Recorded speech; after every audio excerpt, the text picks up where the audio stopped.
Our final speaker of the day is Matt Hertz. Matt is the co-founder of Second Marathon, an e-commerce logistics consultancy. He started after spending the first marathon of his career building and scaling complex supply chain operations as a founding employee of Rent the Runway, Birch Box, and Ship, Rent the Runway being one of my girlfriend's favorites. At Rent the Runway, Matt was the fifth employee where he led warehouse operations. At Birchbox, Matt was the first employee where he oversaw supply chain and helped the company scale from 500 monthly orders to 1 million across 5 countries. Matt began his career as at a hedge fund in New York and is now living in Nashville. Welcome, Matt.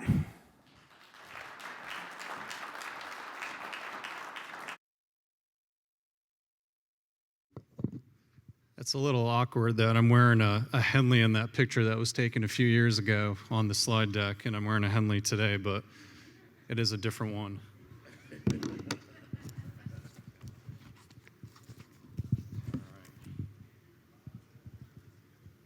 is. So when I sent Stacy the slides a few days ago, I realized in the aftermath that we were sort of juggling a few potential titles for this session. And I guess I realized that the original working title was what you see in the slide deck here, from working at a startup to building my own, but we decided to have a little more clickbait in there with some of the brands that I was a part of earlier in my career, Rent the Runway and Birch Box and others that Pavel mentioned. So with that said, really I've 2 objectives for the session. Hopefully they're similar to your objectives. The first one is really illustrating why entrepreneurship and one's professional career is not linear. Certainly mine has not been linear. I always joke that if you polled my 5 best friends in college 15 or so years ago and asked them where Matt was today, they'd probably be wrong on all fronts. What I was doing, the type of companies I'd been working at, where I was living. I mean, they think I was working at some hedge fund or some investment bank in New York City, not that I'm working in supply chain for startups living in Nashville. So I'll kind of walk you through my journey there. And then the second objective is really, somewhat part and parcel with the first one, is to illustrate some of my competencies, because I just want to be helpful. When I went to college, I did not go to Vanderbilt. I went to school up in Canada, which I'll go into in a moment here. But we did not have entrepreneurship. I probably wouldn't know how to spell entrepreneurship, even if they offered that, 15 years ago. So it's great to have resources like this, the EC, Vanderbilt, the Wondery, and other institutions and assets here in Nashville. So I'd love to be a resource. I have some of my information here on the slide. And, I can leave you with, Twitter and some other ways to get in touch with me. There we go. So yeah, I like to just kind of walk through some of my, life experiences thus far. Yeah, well, it looks a little wonky over there, but, starting from the left. So, I was actually born and raised up in Canada. So if I sound funny, that's probably why. I went to school at McGill. I was not smart enough to get into Vanderbilt. But I majored in finance. I did the Bachelor of Commerce program, which is similar to what many U.S. schools call, a Bachelor of Business Administration. I was not at the top of my class, as I called out here in the second bullet point. I like to say that Montreal was really it's a really cold, from a weather perspective, a really cold city. So my punctuality was not great during the winter months, and this was kind of pre-Zoom, and there weren't kind of virtual ways to get classes in. And I actually bought my first BlackBerry when I was in college, and I was trading gold futures from my college dorm room. I definitely had the coolest college dorm room, in the residence. But really, entrepreneurship has always been in my DNA. As I mentioned, I majored in finance, and that ultimately led to me joining a hedge fund in New York City when I graduated in 2008. And for those of us in the room that sort of remember that time in 2008, 2009, those weren't the most fruitful years in financial history. So, I also like to joke that the only company I've ever been fired from or terminated from was a company that I never actually worked a single day in my life at, and that was an investment bank called Bear Stearns, which, again, those in the room that sort of remember, the story, they were the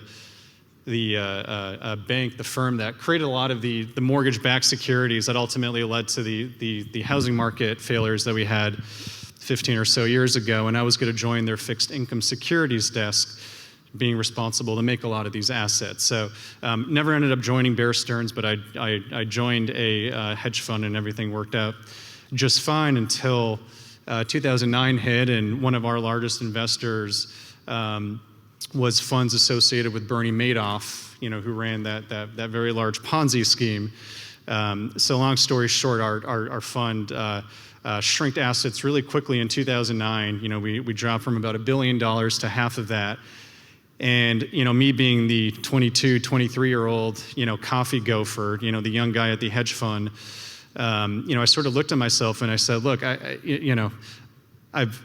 gotten pretty good at spreadsheets. I've gotten pretty good at, faking it till I make it. But I really want to understand business, beyond what the financial statements say. I want to understand what inventory really means, what operations was, what HR and marketing do, how all the numbers that kind of trickle down into financial statements, what they actually mean in practice. So, late 2009, I started hearing about this little, fashion company, this fashion startup called Rent the Runway.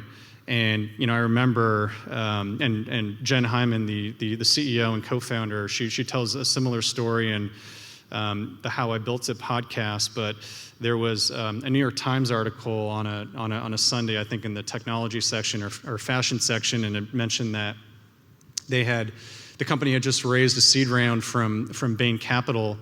And, as a finance guy, I was like, oh, I know Bain Capital. This seems legitimate. And I cold emailed Jen and Jenny, the two co-founders, and figured out, I think I tried 20 different variations of their email, different syntax, and finally got a hold of them. And they replied to me within an hour. And the next day I went in for a meeting, for an interview, and ultimately I joined them the second week of their operations as their first operations hire, their fifth employee, and help them develop and scale their operations and supply chain, which I did not know anything about when I joined Rent the Runway. I couldn't spell FedEx, right? Like I was this finance Excel guru. I didn't know anything about supply chain and operations, but I think being fungible and being adaptable is really, really important, and a really key trait to some of the successes that I've had in startups. But ultimately, I decided to leave Rent the Runway because I had coffee with the co-founders of Birchbox, a little-known beauty subscription business, and really fell in love with them. I just loved their charisma. I loved what they were doing. They loved that they loved me for what I had done at Rent the Runway the prior year or so. So I joined them as their first employee, naturally their first ops hire as well, and helped them scale from a few hundred monthly orders to about 1 million orders a month. We eventually moved our distribution to a facility run by Geodis, which Mark actually mentioned earlier this morning as one of his clients. But we worked with them. Do I only have 5 seconds left? No, that can't be right. It's only 11:15, right? This was from the last session, ended a little early. So we moved our fulfillment to Mount Juliet, right outside the city, and that was about 10 years ago. And that's when I first came down to Nashville, really, loved what I saw in Nashville. Nashville felt like a startup. Like there was it still feels very much like a high growth startup, right? We're in like the growth equity phase of, startups, I think, the city of Nashville, where there's so much happening, so much change. There's a lot of smart people moving here. This is 10 years ago. Eventually managed, for my latter 2 years at Birchbox, I was kind of commuting back and forth between New York and Nashville, managing the operation. So I got A-list on Southwest really, really quickly, through that experience. ended up leaving, Birchbox when we had about 1 million monthly orders. Got recruited to join a startup in San Francisco. I had never been to California, so it was a little taboo and kind of fun to do the whole, Silicon Valley thing that, everyone talks about and see what startups and the investment community is like out west. So I joined a company called Ship. This slide, well, let me go back to the slides so you have something to reference. Whoops. So I joined a company called Ship, which some of you may have heard of. Ship was around for about 4 years. It was the only company on this slide here that is no longer.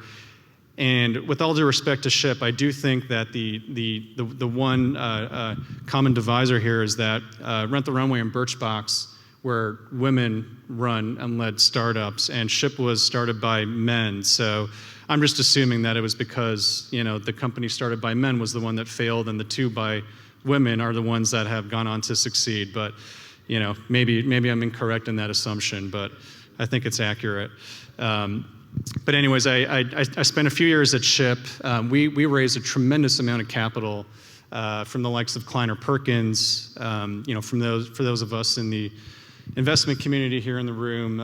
John Doerr, one of the founders, or I think now he's the chairman. He was on our board of directors. So Ship was the hottest startup in America for about 6 weeks in early 2015, and then we just really took a nosedive, and we were really good at spending way too much money. So I can go into some of the demise of Ship and some of the successes of the others later in the presentation. But I did want to touch on one thing, going back to my McGill experience. That last point there.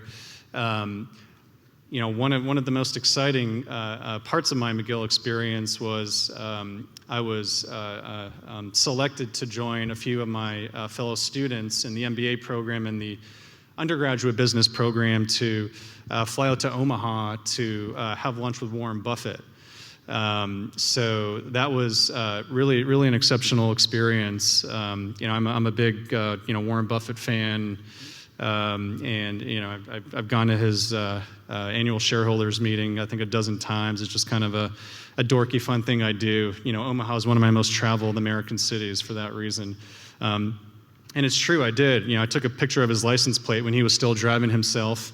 His license plate was Thrifty, which is kind of neat. And this was an article that I wrote for the Globe and Mail, which is like Canada's equivalent of the New York Times on the experience. There's me. That arrow's pointing to me. It was windy out there that day, so I was having a bad hair day. But one experience I didn't touch on was what I'm doing today, which all these experiences in starting with finance and then a few of these startups led to the startup. Well, it's a startup, but it's a professional services company. It's a consulting business that I call Second Marathon, which I started about 5 years ago when I was still at Ship. The moment I got my green card, being Canadian, I was not allowed to be unemployed or self-employed to start my own business. I think many Americans think that Canada is the 51st state. I agree with that sentiment largely, but there's still a lot of employment restrictions being from Canada or any other country. So I got my green card, which gave me the ability to no longer be an indentured slave and to start my own business if that's what I chose. And I did that. So started doing a bunch of consulting and advising and eventually formalized it into what is today known as Second Marathon, which I started as a way to support the next generation of e-commerce brands solve a lot of the same complex supply chain challenges that I faced while at the likes of Rent the Runway and Birchbox and Ship and some of these other companies. So today, we work with lots of brands across many verticals. Is this slide? There we go. Some of them are here in Nashville. I'm looking at the list. Gugu Clusters has been a customer of ours. We're currently working with a brand called Kittenish here in town.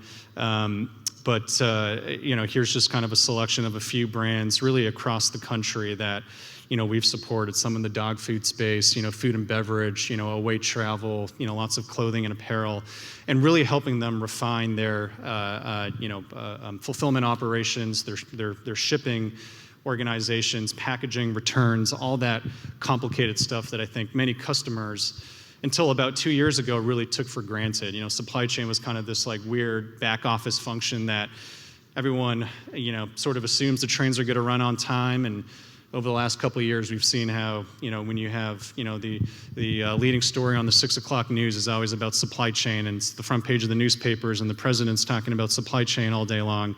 It's really, I think finally now my father knows what I do for a living, which is nice.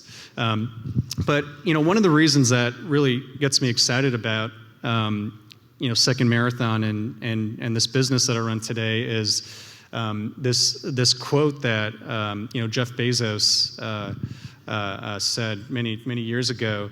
And I think it's I don't know if it's verbatim, but it's something along the lines of, we don't know what's going to change in this world, but we know what's going to stay the same.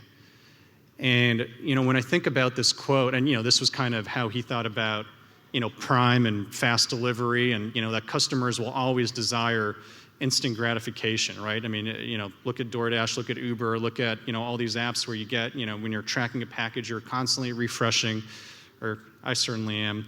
And when I think about the longevity of Second Marathon in this consulting business, one thing is for certain, at least for the foreseeable future, is that e-commerce is not abating, right? Obviously, e-commerce accelerated over the last couple of years with COVID, but speaking for myself and probably for many in this room, I suspect next year I'll be getting more packages at my door than I did this year.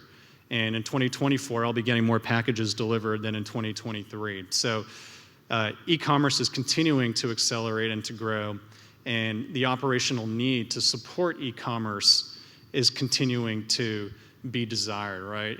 Again, the last couple of years, supply chain has been particularly complicated because of all the global limitations and all the obvious reasons. But as e-commerce continues to accelerate, there's going to be more challenges. There's more recycling needed. There's more boxes that are more congestion on the road. So the skills that I've been able to develop have been really helpful to help some of these brands. And I think on that note, a few lessons that I've learned in my journey, really in no particular order, is I'm a big proponent of staying focused. And I think the last speaker mentioned the whole notion around being a jack of all trades, versus being focused on one aspect of what you do. And I myself think that I'm largely a jack of not all trades, but a few trades. But one thing that I've really been good at developing over the last 10 years of my career, kind of post-finance, is really developing a niche in supply chain, right? Really becoming famous for being good at solving supply chain issues, helping brands scale their operations, their fulfillment, their shipping programs. And I'm a big proponent, whether it's on the individual level, the employee level, the founder level, the business level. It's really important for customers, to be famous for what customers perceive you to be, right? When I look at some of the companies that I worked at, let's take Rent the Runway, which I imagine many in this room are familiar with. It's clear what Rent the Runway is, right? I'm not the marketing guru, but there's some type of women's fashion dress rental business, right? Birchbox similarly, they're a beauty subscription business. They're not a logistics business. Birchbox is not a logistics business. Customers will never say, "Oh my gosh, like I shop on Birchbox or I shop on Rent the Runway because they have great logistics," right? That's not the core competency of them. You contrast that with a company like Amazon. I think there's a really compelling case that Amazon is a logistics business, among other things, right? They're a cloud server business, they're a retail business, I think buying a share of Amazon is like having a diversified portfolio, right? Because they're just so good at so much. But I digress. But really, the point is being famous for something, having people want to hire you or want to consult with you or want to get your advice because you're really, becoming the subject matter expert among the best in the country, the best in the world at this corner of the world that you're really focused on. So I think that's really important. The other thing which I mentioned somewhat tongue-in-cheek earlier, but which is very true, is that work for women leaders, right? I've had so much more professional success, and even in my consulting business, I'd be curious to look at the percentage of brands that were started or are currently run by women, but anecdotally, it's north of 50%. And the businesses that I've been around that have been most successful are those that have women leadership and or diversified leadership, right? Not just a bunch of people that look like me. So I think that's been really, really, really interesting. And then, the final thing that has been really important to, some of the successes that I've had is the ability to network. And I know that message continues to be, harped on, this morning. It's so important to meet people, right? Like I didn't grow up in the supply chain world. My folks were not in supply chain. I didn't take over the family business. They didn't connect me with people who, could help me in my, now supply chain career.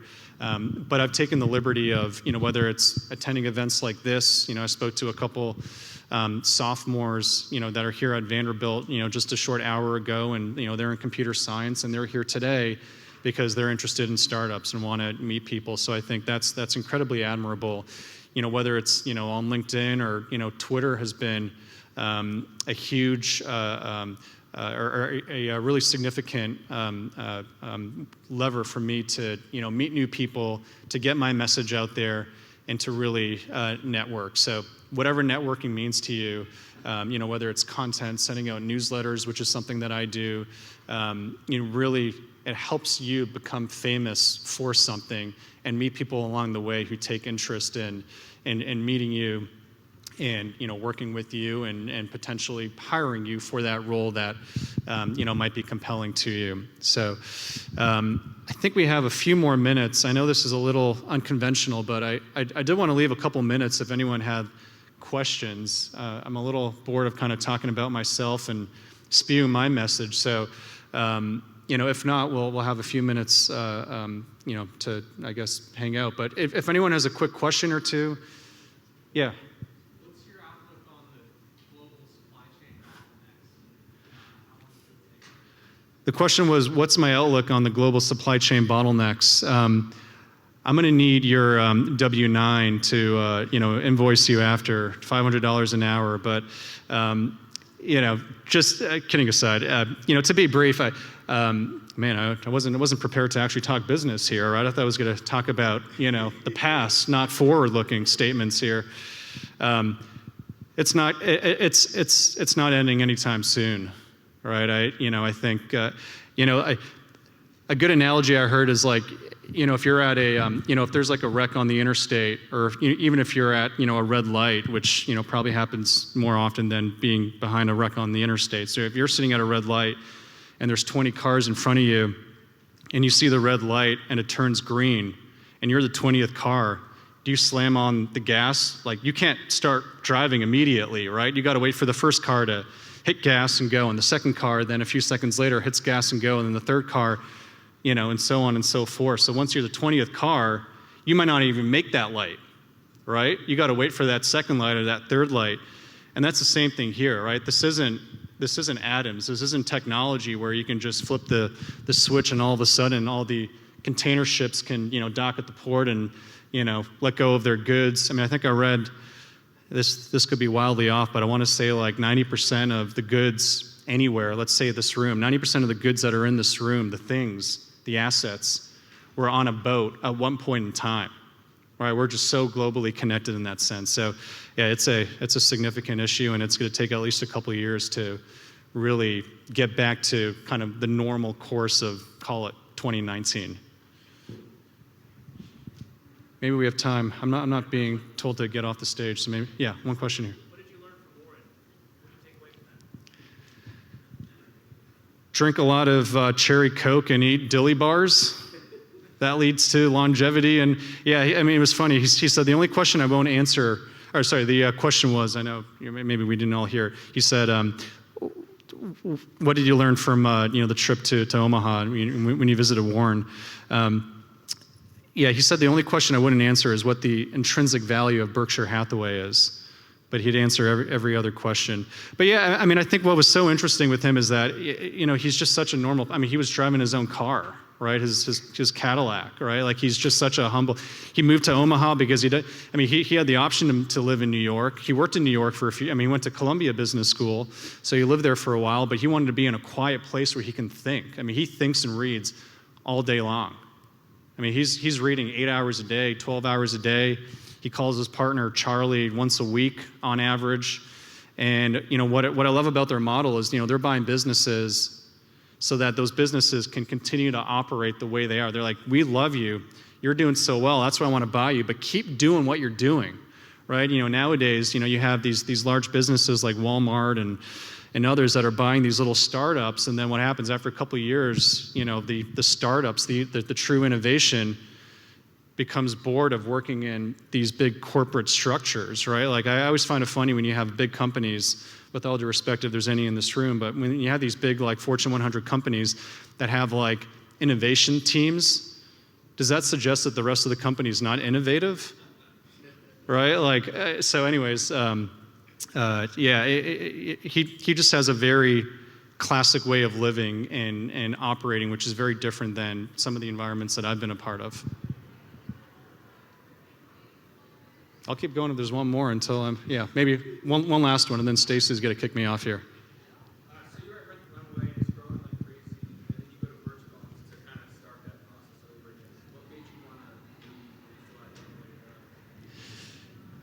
leave? Yeah, so the question was, I was at Rent the Runway, it was growing like crazy. Why would I want to leave and join Birchbox, which no one had heard of back then? Yeah, it's a great question. I was not passionate about women's dresses and fashion. I mean, I wasn't passionate about beauty either, but I think I enjoy rolling the dice. I just enjoy entrepreneurship. I enjoy creating new things. I knew that, when I asked myself what was the worst thing that could happen if moving to Birchbox didn't work out, I knew that I could either go back to Rent the Runway, so my backstop existed, or I'd have skills that I can parlay into something else. So, I always approach situations like, I'm less about what's the best thing that could happen. Like, becoming a billionaire is not something I ever desire, but becoming homeless is something that I don't want to have. So I'm always like, I guess it's my like stock trading mentality, like kind of how I grew up, which is like, what's the downside? What's the worst thing that can happen? And leaving a really successful business at the time, Rent the Runway, it's become more successful after I left, which is probably good that I left. It's now since IPO'd, last fall. But yeah, joining Birchbox was a really interesting, and I was just fell in love with the founders and knew that it would be a successful business. All right, now we're out of time. Thank you, everyone.